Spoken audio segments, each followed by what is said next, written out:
Hello students and friends, let us today discuss the present continuous tense or the present progressive tense. Present continuous tense is also known as present progressive tense as it describes an action in progress. Present continuous tense of present progressive tense বুলিও জানা যায় যেহেতু এই টেন্সে এটা progressive হৈ থকা অৰ্থাৎ চলি থকা কাম প্ৰকাশ কৰে. At first the structure of the tense. প্ৰথমতে আমি এই টেন্সৰ স্ট্ৰাকচাৰটো কম. ইয়াৰ স্ট্ৰাকচাৰ হৈছে subject plus present form of the to be verb or am is are plus main verb plus ing plus object plus extension. Use 1. Use 1 to ক'বলৈ গৈছো. Use 1 to হৈছে যে কৈ থকা সময়ত চলি থকা কাম এটা প্ৰকাশ কৰিবলৈ present continuous tense use করা হয়. In English, present continuous tense to be used to express an action which is going on in the time of speaking. For example, আমি এতিয়া ইংৰাজী ব্যাকৰণ পঢ়ি আছো. এই সেন্টেন্সটো subject আমি we to be verb present form we লগত মিলিব agree হ'ব are we are main verb পঢ়ি read plus ing reading we are reading object ইংৰাজী ব্যাকৰণ English grammar extension এতিয়া now. So we are reading English grammar now. তেখেতে এতিয়া তেখেতৰ ছাত্ৰসকলক শিকাই আছে. Subject তেখেতে he am is are he লগত মিলিব is main verb শিকাই teach he is teach plus ing he is teaching object তেওঁৰ ছাত্ৰসকলক his students এতিয়া now etu extension. So he is teaching his students now. লৰাবোৰে এতিয়া পথাৰত football খেলি আছে. এই সেন্টেন্সটোত সাবজেক্ট হৈছে লৰাবোৰে the boys.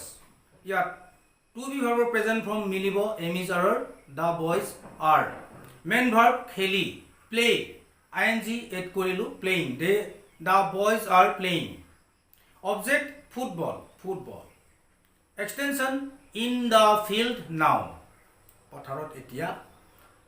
So the English sentence is the boys are playing football in the field now. এতিয়া বৰষুণ দি আছে. এই সেন্টেন্সটোত অসমীয়া সেন্টেন্সটোত ইয়াত সাবজেক্ট নাই. এতিয়া বৰষুণ দি আছে এই অসমীয়া বাক্যটোত সাবজেক্ট নাই. ইয়াত আমি এটা ইন্ট্ৰোডাক্টৰি ইট সাবজেক্ট হিচাপে ল'ব লাগিব. ইট আৰু ইটৰ লগত to be verb present form adjust হ'ব add হ'ব agree হ'ব am is are is it is main verb বৰষুণ দি rain ing raining এতিয়া extension now. এতিয়া বৰষুণ দি আছে it is raining now. কিছুমান সেন্টেন্স এনেকুৱাকৈ থাকে দুটা ক্লজ থাকে দুটাই প্ৰেজেন্ট কন্টিনিউয়াস. মই শিকাই আছো আৰু তেওঁলোকে শিকি আছে. ইয়াত দুটা ক্লজ দুটাই present continuous. I am teaching and they are learning. হিতাই গান গাই আছে আৰু গীতাই নাচি আছে. Sita is singing and Gita is dancing.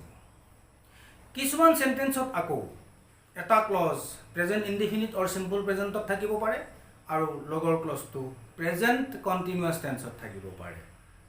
তেনেকুৱা এটা বাক্য কৈছো অসমীয়া বাক্য কেঁচুৱাটিয়ে কান্দি আছে কাৰণ ইয়াৰ ভোক লাগিছে. এই সেন্টেন্সটো কেঁচুৱাটিয়ে কান্দি আছে হৈছে প্ৰেজেন্ট কন্টিনিউয়াস কাৰণ ইয়াৰ ভোক লাগিছে এই ক্লজটি হৈছে সিম্পল প্ৰেজেন্ট. দুটাই ক্লজ সেন্টেন্স নহয়. কেঁচুৱাটিয়ে কান্দি আছে the baby is crying কাৰণ ইয়াৰ ভোক লাগিছে because it is hungry. The baby is crying present continuous tense because it is hungry simple present tense.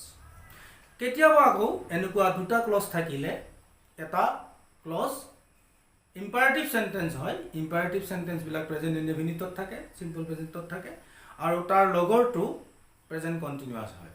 তেনেকুৱা এটা অসমীয়া বাক্য মই কৈছো মোক আমনি নকৰিবা মই এটা অংক কৰি আছো. মোক আমনি নকৰিবা এইটো এটা ইম্পাৰেটিভ সেন্টেন্স. ইম্পাৰেটিভ সেন্টেন্স মানে হৈছে আদেশ উপদেশ অনুৰোধ বোধক বাক্য. মোক আমনি নকৰিবা don't disturb me মই এটা অংক কৰি আছো এটো present continuous clause I am doing a sum গণ্ডগোল নকৰিবা মই ৰেডিও শুনি আছো ইয়াতে গণ্ডগোল নকৰিবাটো হৈছে ইম্পাৰেটিভ সেন্টেন্সৰ ক্লজ আৰু মই ৰেডিও শুনি আছো হেতু হৈছে প্ৰেজেন্ট কন্টিনিউয়াস টেন্সৰ ক্লজ ইংৰাজীটো হ'ব গণ্ডগোল নকৰিবা don't make a noise মই ৰেডিও শুনি আছো I am listening to the radio গণ্ডগোল নকৰিবা মই এটা পাঠ শিকিবলৈ চেষ্টা কৰি আছো গণ্ডগোল নকৰিবা don't make a noise মই এটা পাঠ শিকিবলৈ চেষ্টা কৰি আছো I am trying to learn a lesson ৰবা মই গৈ আছো ৰবা imperative sentence clause মই গৈ আছো present continuous tense clause wait I am going লৰালৰি কৰা টেক্সিখন ৰৈ আছে ইয়াত লৰালৰি কৰা imperative sentence clause টেক্সিখন ৰৈ আছে present continuous tense clause hurry up the taxi is waiting এবাৰ আমি আলোচনা কৰিম use to হৈছে শীঘ্ৰে হ'বলগীয়া কামবিলাক প্ৰকাশ কৰিবলৈও present continuous tense ইউজ কৰা হয় in english present continuous tense to be used to express an immediate future action for example তাই আজি ৰাতি নাচিব ইয়াত তাই নাচি থকা নাই কিন্তু ৰাতি নাচিব তথাপিও আমি ইয়াত প্ৰেজেন্ট কন্টিনিউয়াস টেন্সত এক্সপ্ৰেছ কৰিব পাৰো যেহেতু শীঘ্ৰে হ'বই আজি ৰাতি হ'বই কামটো in English she is dancing tonight এই সেন্টেন্সটো আমি গোইং টু ব্যৱহাৰ কৰি লিখিব পাৰো গোইং টু এ শীঘ্ৰে হ'ব বুজায় she is going to dance tonight এনেকুৱা ধৰণৰ আন কেইটামান সেন্টেন্স কৈছো হিহত অহাকালি পিকনিকলৈ যাব ইয়াত গোইং টু নহয় গোইং ফৰ হ'ব they are going for a picnic tomorrow তেওঁ সোনকালে এখন নতুন ব্যৱসায় আৰম্ভ কৰিব he is going to start a new business তাই সোনকালে এগৰাকী ডাক্তৰ হ'ব she is going to be a doctor soon এনে ধৰণৰ সেন্টেন্সত অৰ্থাৎ শীঘ্ৰে হ'বলগীয়া কাম প্ৰকাশ কৰা প্ৰেজেন্ট কন্টিনিউয়াসৰ সেন্টেন্সৰ লগত কেতিয়াবা এটা ইম্পাৰেটিভ সেন্টেন্সৰ ক্লজো থাকিব পাৰে ফৰ এক্সাম্পল মেঘবোৰলৈ চোৱা এতিয়া বৰষুণ দিব look at the clouds এটো imperative sentence clause it is going to rain এতিয়া এটা নোট ক'বলৈ ওলাইছো এই নোটটো হৈছে verb of perceptionৰ লগত continuous tense সাধাৰণতে ব্যৱহাৰ নহয় তেনে verb বিলাকৰ লগত আমি present continuous tense or holoni simple present tense or present indefinite tense use কৰিব লাগিব with the verbs of perceptions continuous tense cannot be used generally so with them in place of present continuous tense simple present tense or present indefinite tense to be used verb of perceptions বহুত আছে কেইটামান কৈছো শুনা দেখা গন্ধ লোৱা সোৱাদ লোৱা ফিল কৰা হোৱা জানা অনুভৱ কৰা ইত্যাদি